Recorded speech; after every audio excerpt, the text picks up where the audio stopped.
šā gada sākumā iegādājāmies jauno Ponce Vicentu un jau strādājam ar viņu jau 4 mēneši apmēram.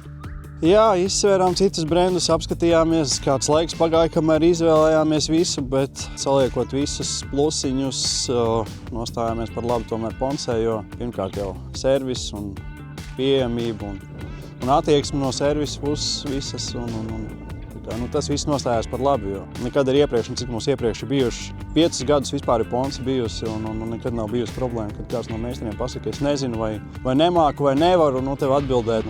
Bijis tā, ka tu piezvani par cik mēs strādājam un nodarbojamies ar meža apsaimniekošanu. Mūsu apsaimniekošanā nonāk viss meža īpašums, tur ir jāveic sākot ar keltcirtēm, krājas cirtēm, un tāpēc arī izvēloties šo tehniku, skatījāmies, kad ir gabarīti tādi, ka mēs varam gan aiz mazā harvestera pavest kādu cirsmu, gan aiz lielā harvestera, kas mums ir otrs arī Ponce.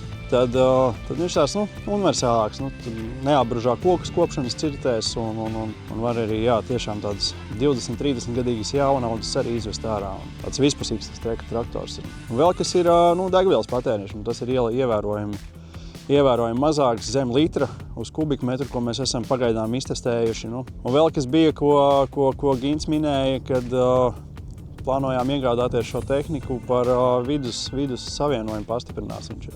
Uzreiz sapratām, ka tur atkritīs problēmas.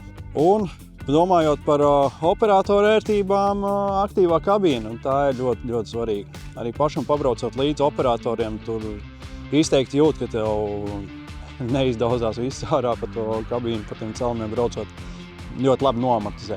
Tas arī ļoti liels plus.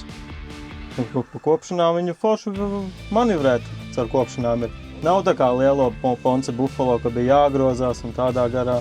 Ar šo traktoru forši iebrauc, visur tiek cauri, viegls. Caurumība ļoti labi, iet visam cauri. Vieglāks, mazāk iespēja nogrimt ir.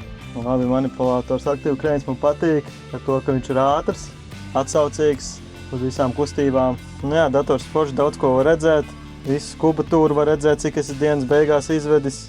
Mums ir kartes, kurās var redzēt, kur katrs kāds sortiments atrodas, kur harvesters ir ceļus uztaisījis, cik cirsmā ir kopējā kubatūra.